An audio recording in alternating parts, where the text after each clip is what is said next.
Alright, YouTube, it is the Bat Nerd, and I am back with another Bat Nerd reviews, and yes, I am reviewing Supergirl.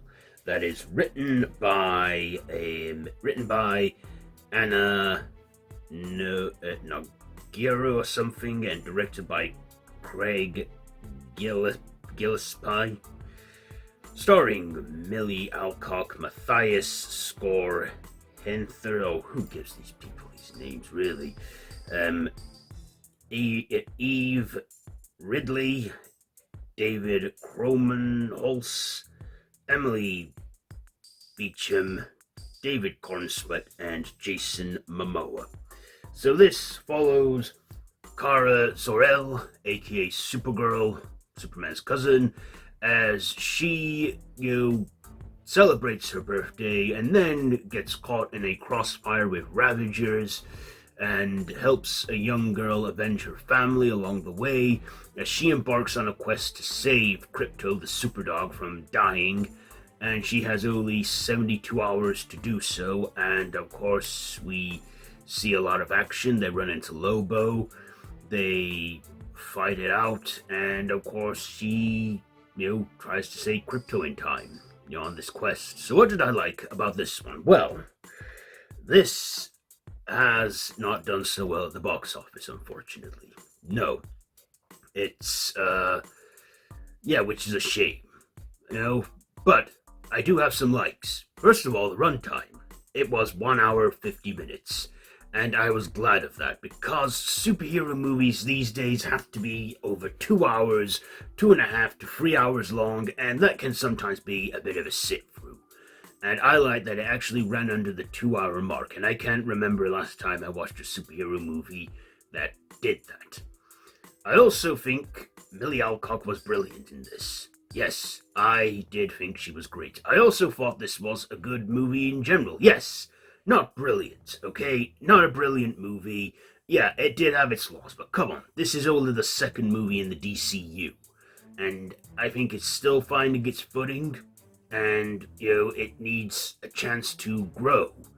So I think people were a little harsh on this movie. Yeah, like I say, not as good as last year's Superman. But hey, come on. I found it a lot better than any of the DCEU stuff we got that were mostly failures. But I also like that the DCU is doing its own thing. It's not trying to be like Marvel. It's not trying to compete with Marvel anymore, which is what they should have done all along to avoid this whole, mess where it failed.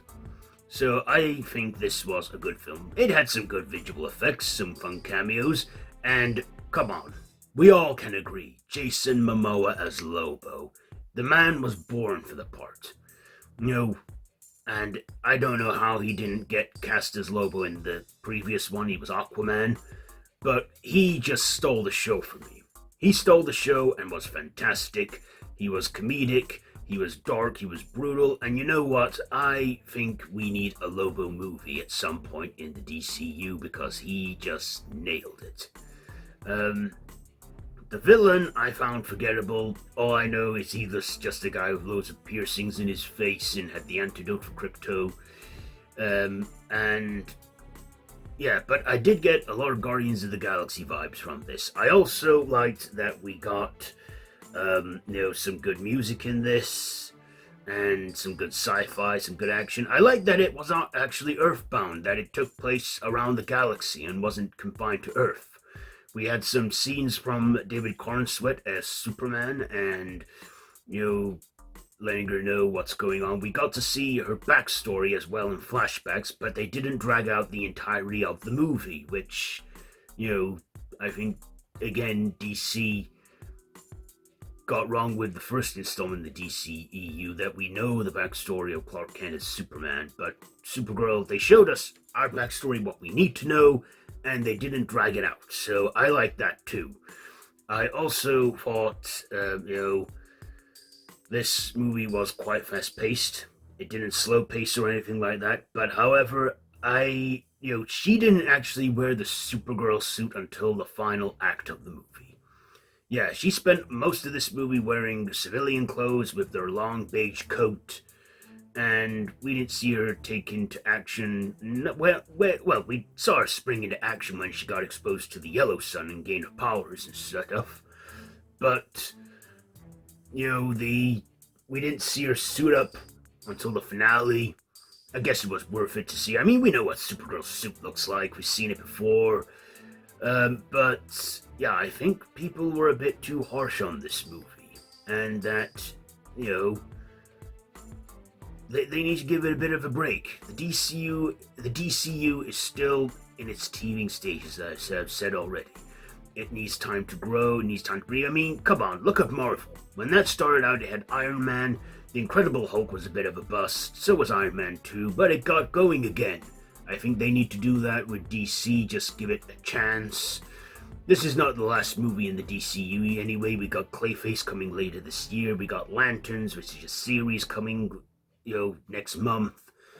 But yeah, just go easy on this movie, okay? I mean, like I say, it wasn't brilliant. It was a bit cheesy, a bit tacky, I know, but I can see how people didn't really like much of it, but hey, come on, they're trying to give us something that isn't trying to compete with Marvel, and I think, I'm hoping that later on down the line, this movie will get some more appreciation, because it does deserve a bit more of that, but come on. We can all agree Jason Momoa was always meant to be Lobo, and Millie Alcock, she did an alright job with what she was given to work with. I mean, I had no idea she was Australian until I saw behind-the-scenes interviews and stuff, but still, I liked her as Supergirl, okay? And I really do have high hopes for this DCU, but also we're in an age now of franchises, requels, reboots, and the superhero genre that had a massive boom in the 2010s, and yeah, it's kind of, because back in the day, a superhero movie was usually, the odd treat every now and then. Now we get like 4 to 5 out per year, including superhero shows. But Supergirl, it's not the worst movie I've seen this year, not by a long shot. Like I said, I thought this movie had some good potential, some good ideas going. So, ratings. What will I rate this one? I will give Supergirl, you know what, I think I will give it 3.5 batarangs out of 5. 3.5 batarangs out of 5 for Supergirl. So there you go. There is my review on Supergirl. Have you seen it?